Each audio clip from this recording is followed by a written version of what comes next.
Assalamualaikum warahmatullahi wabarakatuh. Perkenalkan, nama saya Hafiana Widyastuti, NIM B012-19017, kelas Public Speaking A1. Dalam 7 menit ke depan, saya akan menyampaikan kajian Islam dari buku yang berjudul Hadirkan Allah di Hatimu, karya Muhammad Sholihin, halaman 189. Pemirsa, sebelum masuk ke dalam pembahasan, di sini saya akan mengenalkan secara dasar mengenai makna iman, Islam, dan ihsan. Seperti yang kita ketahui bahwa pengertian dari Islam itu terkandung dalam rukun Islam yang ada 5, yaitu syahadat, sholat, puasa, zakat, dan haji. Islam itu sikap penyerahan diri, suatu kepasrahan diri, ketundukan diri, kepatuhan diri seorang hamba kepada Tuhannya dengan senantiasa melaksanakan seluruh perintahnya dan menjauhi larangannya demi mencapai kedamaian dan keselamatan hidup di dunia maupun di akhirat. Begitu juga pengertian dari iman. Iman sendiri merupakan suatu membenarkan dengan hati, diikrarkan dengan lisan, dan dilakukan dengan perbuatan. Nah, sedangkan pengertian ihsan ini, para ulama menggolongkan ihsan menjadi 4 bagian, yaitu ihsan kepada Allah Subhanahu wa Ta'ala, ihsan kepada diri sendiri, ihsan kepada sesama manusia, ihsan bagi sesama makhluk. Nah, pemirsa sekalian, dari penjelasan di atas tadi dapat disimpulkan bahwa ihsan memiliki satu rukun, yaitu engkau beribadah kepada Allah Subhanahu wa Ta'ala seakan-akan engkau melihatnya. Jika engkau tidak melihatnya, maka sesungguhnya Dia melihatmu. Hal ini berdasarkan hadis yang diriwayatkan dari Umar bin Al-Khattab radhiyallahu an dalam kisah jawaban Nabi Muhammad SAW kepada Jibril ketika ia bertanya tentang ihsan. Dari ketiga makna di atas bahwa iman, Islam, dan ihsan ini saling berhubungan dalam kehidupan kita setiap hari. Seperti contoh, ketika seseorang ingin mendirikan sebuah bangunan, ingin mendirikan rumah, ingin mendirikan masjid, ingin mendirikan musola, ingin mendirikan rumah sakit, pokoknya mendirikan sebuah bangunan.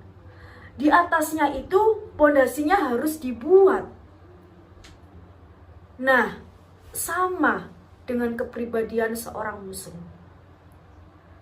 Dengan kepribadian seorang muslim di dalam hidup itu, pondasinya apa?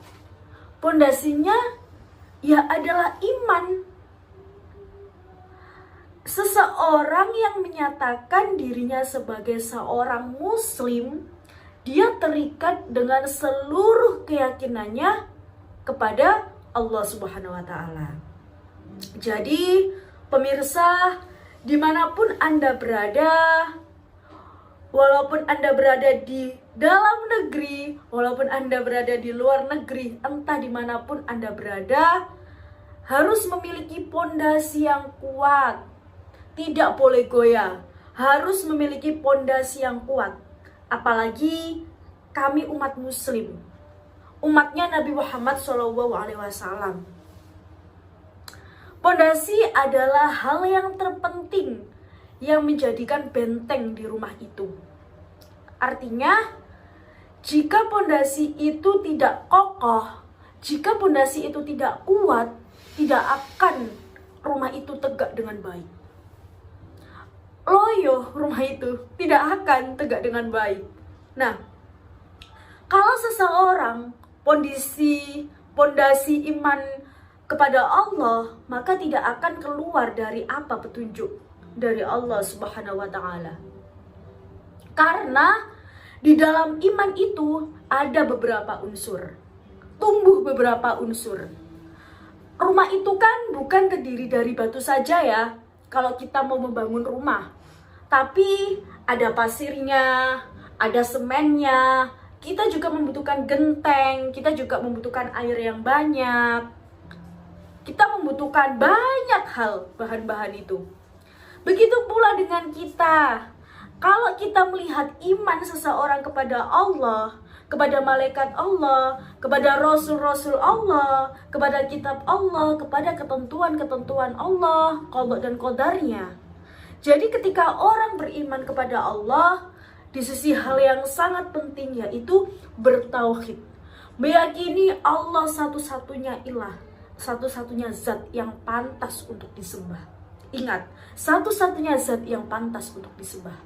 Jadi, inti dari buku ini, hadirin pemirsa sekalian, hadirkan Allah di hatimu, karya Muhammad Sholihin, halaman 189 ini adalah, dengan keimanan itulah keislamannya akan teruji. Dari keimanan itu pula ia akan mampu menjadi orang yang baik, bahkan orang yang lebih baik. Antara iman, Islam, dan ihsan merupakan konsep yang sangat penting, yang sangat paling berhubungan, dan merupakan kesatuan yang utuh dan tidak bisa terpisah. Semoga kita semuanya selalu terjaga keyakinan kita terhadap Allah Subhanahu wa taala. Jangan sampai goyah ya pemirsa, jangan sampai goyah. Jika kita sampai goyah, kita akan berdampak buruk kepada diri kita. Baik, cukup sekian. Terima kasih. Apabila ada salah kata atau kurang cara penyampaian saya, mohon maaf. Wabillahi taufiq wal hidayah, waridho wal inayah. Wassalamualaikum warahmatullahi wabarakatuh.